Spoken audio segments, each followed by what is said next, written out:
시편 119편입니다. 말씀이 길어서 176편으로 되어 있습니다. 그래서 이제 우리 매일 성경은 세 부분으로 나누어서 말씀을 보는데 오늘은 56절까지입니다. 우선은 우리 119편을 이렇게 이해하시면 되겠습니다. 우리 영어에서도 A, B, C, D, E, F, G 알파벳이 있지요. 히브리 단어도 이렇게 알파벳 순서가 있습니다. 이렇게 알렙, 베트, 기멜, 달렛 이런 식의 히브리 단어가 있습니다. 우리나라 말로 표현하면 기역, 니은, 디귿, 리을 이런 순으로 그래서 22개의 이 알파벳 순서를 따라서 8절로 이렇게 끊어져 있습니다. 그래서 22개 곱하기 8 하면 176 이렇게 119편을 기억하시면 되겠고요. 그리고 이 주제가 되는 말씀이 있다고 한다면 하나님의 말씀의 역할과 또한 그 말씀을 어떻게 살아가야 하는지를 우리가 잘 알면 복된 삶이 된다. 그래서 1, 2절이 참으로 중요합니다. 1, 2절이 이 119편의 큰 주제라고 볼 수가 있습니다. 우리 1, 2절 한번 같이 한번 읽어보죠. 행위가 온전하여 여호와의 율법을 따라 행하는 자들은 복이 있으며 여호와의 증거들을 지키고 전심으로 여호와를 구하는 자는 복이 있도다. 아멘. 이 119편의 주제는 하나님의 이 말씀입니다. 율법인데 이 1, 2절에 우리가 익숙한 주제죠. 복이 있다. 그러면 이 우리 시편을 시작할 때 시편 1편으로부터 시작했죠. 복 있는 사람. 그래서 하나님의 말씀이 복의 삶의 근원이다. 그 말씀을 지키는 자가 복이 있다. 이제 그러면서 이제 19편은 피조세계 드러난 하나님의 말씀과 기록된 말씀이 연결시켜져서 창조 하나님 이거를 이제 1편과 119편 그래서 보다 이 순수하게 하나님의 말씀이 아름답다 지혜롭게 한다 생명을 살리고 사람을 변화시키는 능력이 있다 이런 메시지로 복된 삶은 이런 삶이다 라는 것을 이제 제시하면서 시편 119편이 이렇게 말씀으로 풍성하게 이렇게 예시를 해주고 있는 것을 볼 수 있습니다. 핵심 단어들을 보면 이제 10가지가 되어 있는데 법, 말씀, 계명, 율례, 규례, 법도, 증거, 도, 길 해가지고 여러분들이 이 단어가 많이 이렇게 기록된 것을 여러분들 눈여겨볼 수가 있습니다. 그러면 이게 다 이제 10가지로 표현됐지만 말씀인 거죠. 하나님의 말씀. 자, 그 말씀을 이 시인은 어떻게 하고 있는가? 열렬히 사모하고 있는 것입니다. 나라는 표현을 하고 있는데 여기서는 주의 종, 하나님의 종 이렇게 표현을 하고 있습니다. 주의 종이 하나님의 종으로서 하나님의 말씀을 정말 신실하게 사랑하고 있다라는 것을 고백하고 있는 것을 보여주고 있는데 그 사랑하는 표현을 이렇게 6가지로 정리할 수가 있는데 즐거워한다, 사랑한다, 지킨다, 묵상한다, 읊조린다라는 표현이죠.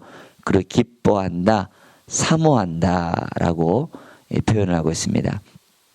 하나님의 말씀을 좋아하고 사모하면 어때요? 우리의 삶이 더 윤택해지고 좋아지죠. 나쁜 거를 좋아하고 나쁜 거를 가까이 하니까 우리 삶이 이렇게 엉겅퀴와 가시가 있는 거 아니겠습니까?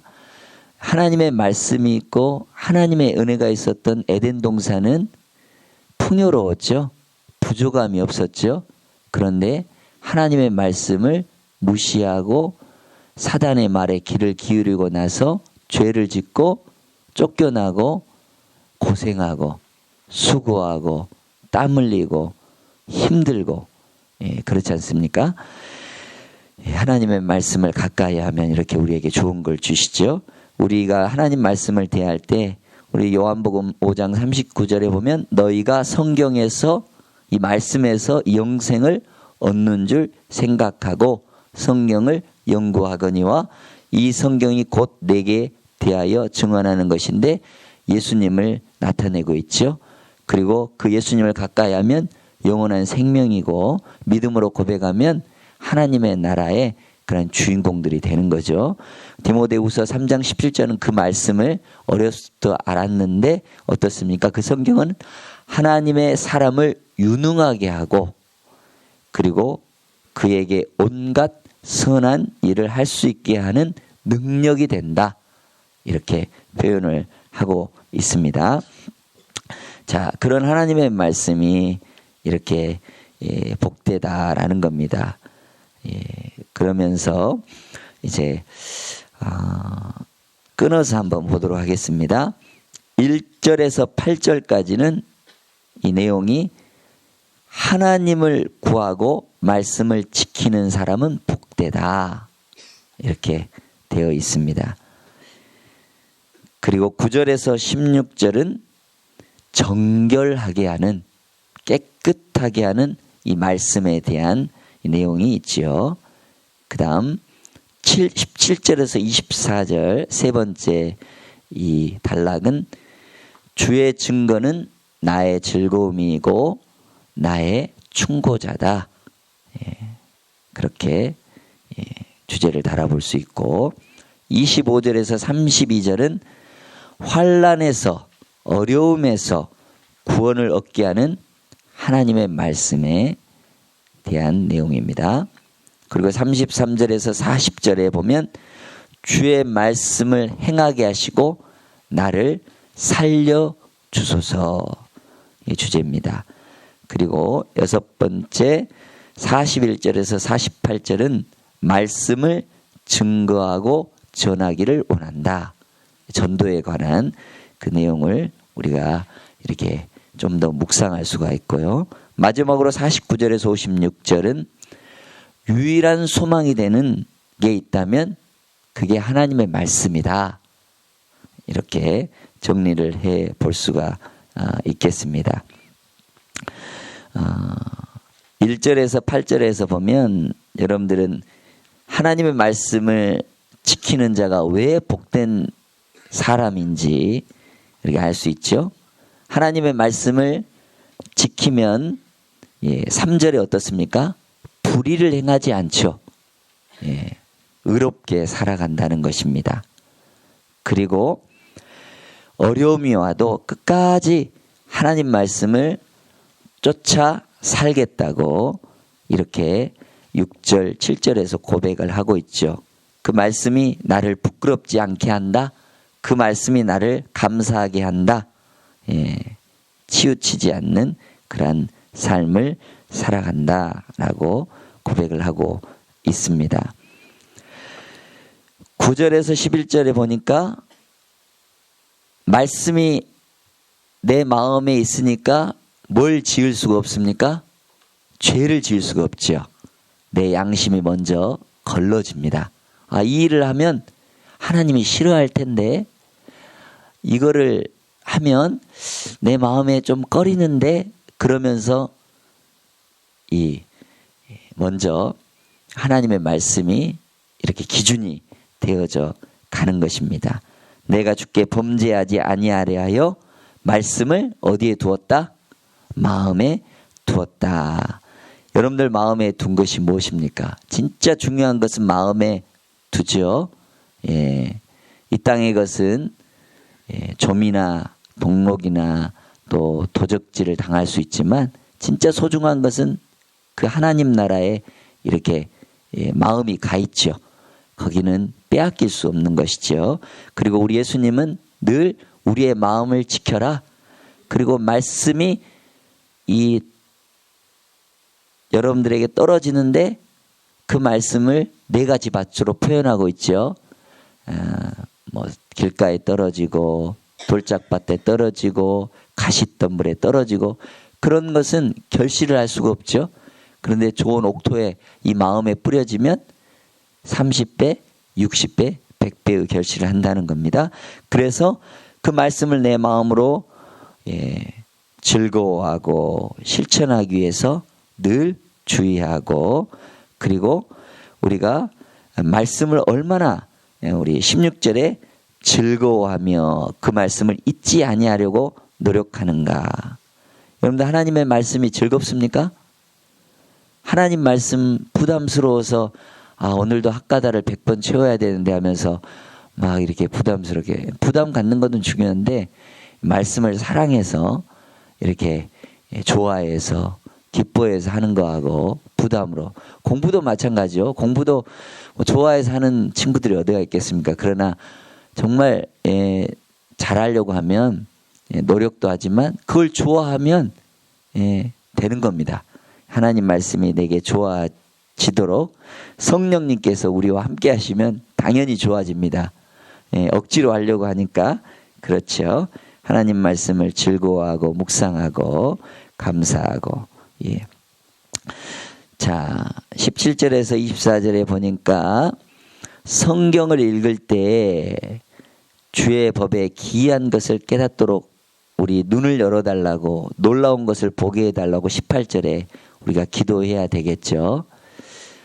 고넬료는 항상 하나님 앞에 기도한 사람이었죠. 이방인이었지만 경외하고 하나님께 기도하고 다른 사람을 구제하고 이렇게 정말 하나님 편에서 살았던 사람 아닙니까? 그랬더니 주의 천사가 나타나서 어때요?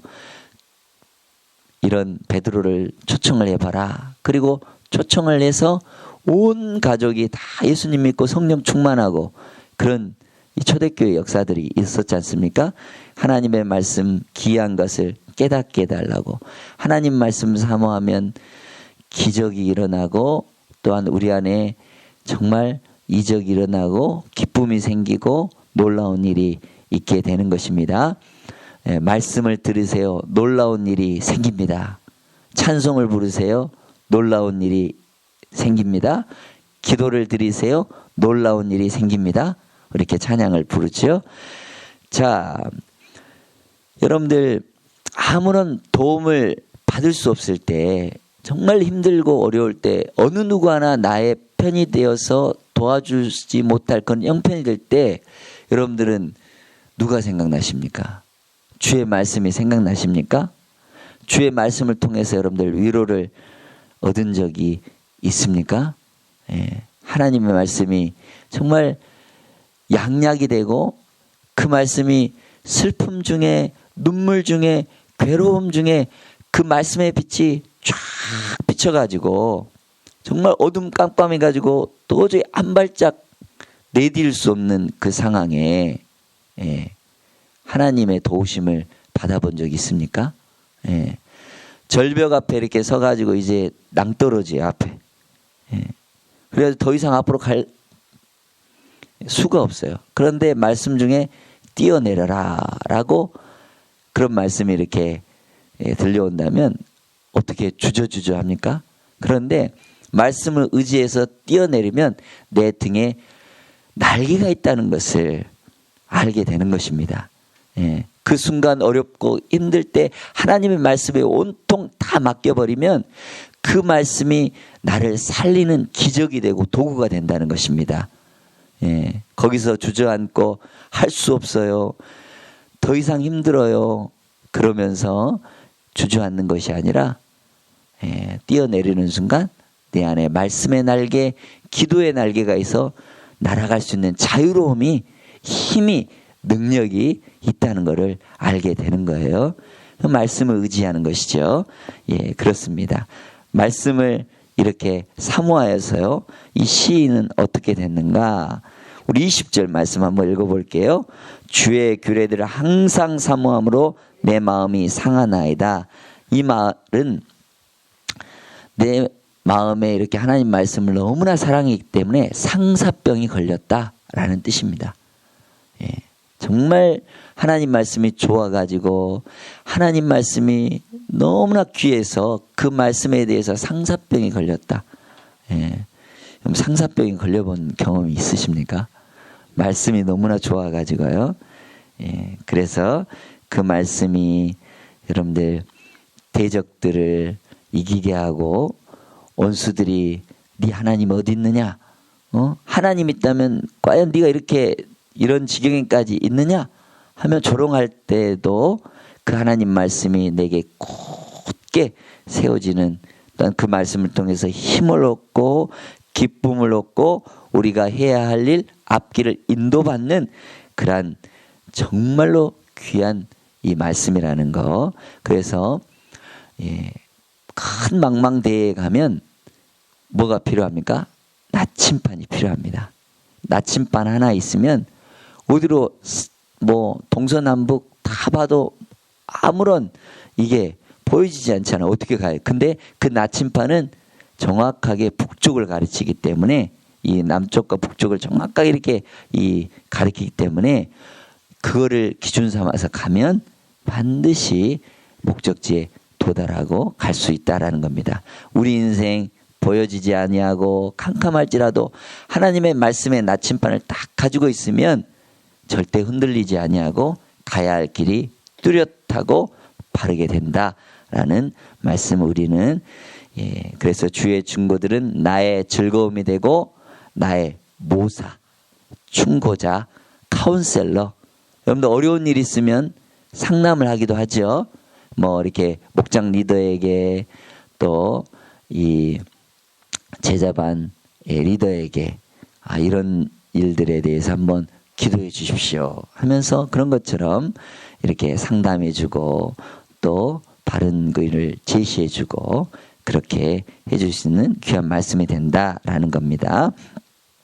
자, 25절에서 32절에 보니까 우리 25절 말씀 같이 한번 읽어보겠습니다. 내 영혼이 진토에 붙어 싸우니 주의 말씀대로 나를 살아나게 하소서. 아멘. 깊은 근심에 빠졌을 때 진토에 붙었다. 그리고 28절에 보니까 나의 영혼이 눌림으로 말미암아 녹사오니 너무나 어려운 상황에 빠졌다. 그때 이 말씀이 살아나게 하고 말씀대로 나를 세우소서 하면서 말씀을 통해서 위로와 힘을 얻게 된다라는 겁니다. 그리고 31절에 보니까 내가 주의 증거들에 매달렸다. 이 매달렸다는 말은 열심히 배우고 묵상하고 또 그 말씀을 깨닫기 위해서 정말 붙들었다라는 겁니다. 그러면 하나님이 나를 어떻게 하는가? 좋은 길로 수치를 당하지 않게 또한 은혜로 인도해 주신다 말씀하고 있습니다. 32절 주께서 내 마음을 넓히시면 내가 주의 계명들의 길로 달려가리이다. 마음이 넓어야 되겠죠. 속이 좁은 사람이 돼서는 안 되겠죠. 하나님의 말씀이 내 안에 들어오면 그 말씀이 점차 확장되고 어떻습니까? 우리의 얼굴빛이 사나운 빛이 온화한 빛으로 바뀌어지게 된다는 겁니다. 주의 말씀이 가까이 하면 마음이 넓으니까 얼굴도 여유가 생기는 것이죠. 그렇습니다. 이렇게 하나님의 말씀이 우리를 고난 중에도 마음이 넓고 넉넉하게 해주는 은혜를 잊게 되어진다. 귀한 말씀이죠. 33절에서 40절 보면 자 끝까지 지키겠다. 전심으로 지키겠다. 이렇게 33절 34절 되어 있죠. 이렇게 귀한 말씀 깨닫게 또 행하게 해달라고 기도하고 있는 것이 보여집니다. 그리고 37절에 보니까 내 눈을 돌이켜 허탄한 것을 보지 말게 하시고 주의 길에서 나를 살아나게 하소서. 헛된 것 보지 않도록 그러죠. 좋은 것 보도록 하나님께서 인도하여 주신다. 그러면서 비방을 주고 또 이렇게 어렵게 하는 그런 사람들로부터 하나님이 원수의 손에서 확실히 지켜주시게 하고 살게 해주시긴다. 이렇게 표현을 하고 있습니다. 41절에서 41절을 보니까 이거는 귀한 전도에 관한 내용이지요. 이웃을 향해서 하나님의 선하심을 우리는 간증하고 전해야 하는 것이 우리 41절, 42절. 나를 비방하는 자들에게서 대답할 말이 있사오리. 이렇게 얘기를 하고 있습니다. 이 간증할 일. 어떤 환경에서도 하나님 말씀을 증거하고 말씀을 전파하고 그리고 거기 안에서 참된 자유를 누리는 것. 48절. 그러면서 주의 말씀들을 작은 소리로 읊조린다. 우리 56절까지 보면 15절에 읊조리고 또 23절에 읊조리고 27절에 읊조리고 48절에도 읊조린다 표현이 4번이 나와 있습니다. 학가다 한다는 거죠. 주의 말씀을 생각하고 주의 말씀을 가까이 하는 것. 이것이 나의 힘이고 소망이요 은혜가 됩니다. 자, 마지막으로 49절에서 56절에 보면 우리 49절 50절 한번 같이 한번 읽어보도록 하겠습니다. 주의 종에게 하신 말씀을 기억하소서. 주께서 내게 소망을 가지게 하셨나이다. 이 말씀은 나의 고난 중에 이로라. 주의 말씀이 나를 살리셨기 때문이다. 아멘. 말씀이 고난 중에 뭐라고요? 위로입니다. 그리고 주의 말씀이 어떻게 한다고요? 살려주게 한다. 여러분들 그렇게 살려주게 해주는 말씀이죠. 이렇게 하나님의 말씀을 가까이 하고 동행하며 살아가다 보면 어떤 고백이 마지막으로 되어 있느냐? 56절에 그런 고백이 되어지게 되는 것이죠. 56절 같이 읽어보죠. 내 소유는 이것이니 곧 주의 법도를 지킨 것이니이다. 아멘. 소유가 어떻다고요? 주의 말씀이 내 소유다. 내 가진 것은 이것이다. 내가 주의 법도들을 지켰습니다.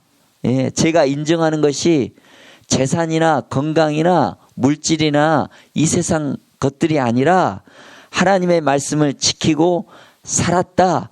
그것이 나의 영적인 재산이다. 가치다. 고백이다. 이렇게 시인은 확실하게 자신감 있게 말하고 있는 것입니다. 여러분들의 소유는 어떤 겁니까? 저축해 놓은 이 통장에 그런 돈입니까? 아니면 부동산 땅입니까? 아니면 건물인가 빌딩인가 집인가 재산인가 이런 게 여러분들의 어떤 소유의 궁극적인 목적이 아니라 하나님의 말씀이 정말로 내 재산이다. 그것은 풀처럼 시들러 버리는 것도 아니고 꽃처럼 말라버리는 것도 아니고 주의 말씀은 영원히 있는 것입니다. 그 영원한 그 말씀을 나의 소유로 삼으면 정말 그 사람이 복된 사람이요 행복한 사람입니다. 구약의 여호수아가 그렇게 고백하죠. 너희가 섬길 자를 오늘 택해라. 오직 나와 내 집은 여호와를 섬기겠다. 하나님의 말씀을 내가 붙들겠다. 고백하고 있는 것입니다. 신약에서는 사도 바울도 그렇게 고백하죠. 나는 선한 싸움을 싸우고 나의 달려갈 길을 마치고 믿음을 지켰다. 말씀대로 내가 순종하며 여기까지 왔다. 그러면 이제 후로는 나를 위하여서 의의 면류관이 예비되었다. 그렇습니다. 말씀을 이렇게 붙들고 말씀을 나의 소유로 삼고 말씀을 생명처럼 귀하게 여기면 하나님이 우리를 소중히 여기시고 귀중히 여기시고 하나님의 은혜를 더 풍성하게 베풀어 주십니다. 말씀이 귀한 것을 깨달아서 난 이 말씀이면 족합니다. 이런 고백이 있다면 이런 사람이 정말 모든 것을 가진 말씀 하나로 시작하였지 않습니까? 이 세상이. 그리고 주 예수여, 아멘, 주 예수여 오시옵소서. 그런 주님을 기다리는 행복한 사람이 되고 주의 말씀에 붙들려서 살아가는 복된 인생이 되리라 믿습니다. 이러한 삶이 오늘도 여러분들 풍성하게 베풀어지기를 바랍니다. 기도합니다.